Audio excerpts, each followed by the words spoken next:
you, Greg, for being with us today. You were a speaker on the last panel dedicated to LNG and gas. What is the main takeaway?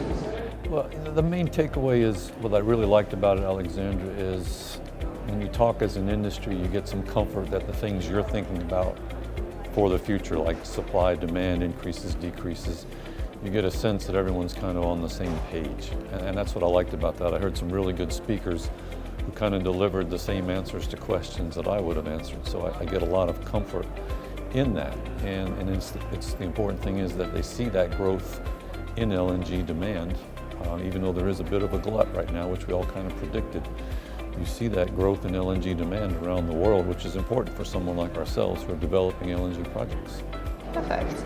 And how does LNG Limited adapt to the current market?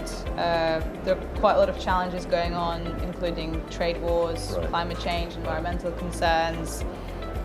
We've got complex financing reality. What does the company do to mitigate those or adapt? It's a great question, and it's a very difficult market right now. If you go back a year, we had a strategic investment from a Chinese firm, very well connected in China. We were expecting to do a lot of our offtake to China right away and get that completed and be done with FID. With the trade wars, that's not happened. They're still very engaged at a business level, but execution is not going to happen until the trade war is settled. And what that's done to a firm like ours is we've had to extend our runway. So we've had to tighten our belts. We've got to go out. We're in the market now looking at some liquidity to get us through to we can reach FID. We've had some breakthroughs with gas to power, and that people are looking longer term. And so we've been able to make some contracting there. But it's really about tightening the belt, looking for the future and getting a little more money in here. And hopefully getting things settled, because China is a huge buyer in the market. Definitely. And as we said, there are plenty of challenges out there to adapt to. What is the most exciting thing that happened to LNG Limited over the last 12 months? Well, I think one of the things we're very much excited about is we took a really hard look on the environmental footprint of our facility. If folks don't know, it's a little bit of an enhancement to the typical LNG processing that's going on, in that we use ammonia instead of propane as a coolant, which is a little more efficient. We use waste heat recovery in the process, which again makes us more efficient.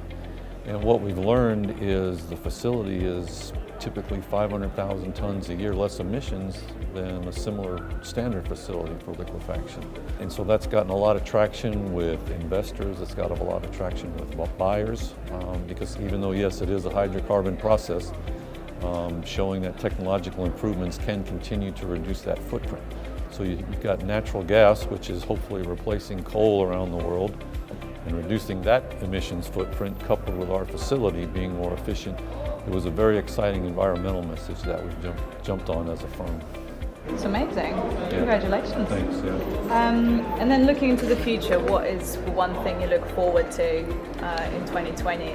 Well, obviously the most important thing for us is I'd love for us to get to a final investment decision and financial close in 2020.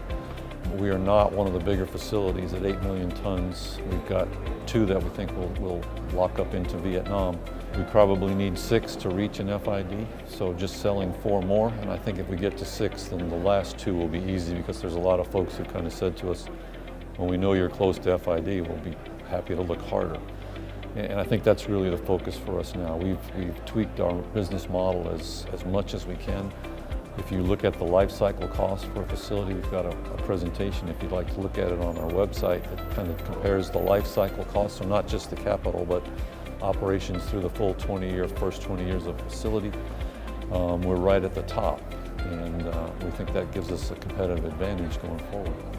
Right, and there's a lot of interest in people joining LNG market or being very keen as the cleaner energy source. What would be your message for those who are considering to change their career and join the LNG future? We'd love to have them, right? I think there's great careers in LNG. It's a tough market right now, so you've got to come in with a lot of patience.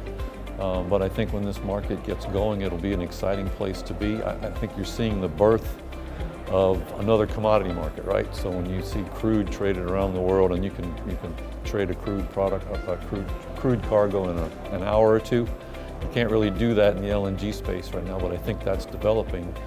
And so that skill set will continue to be needed as we move into the future.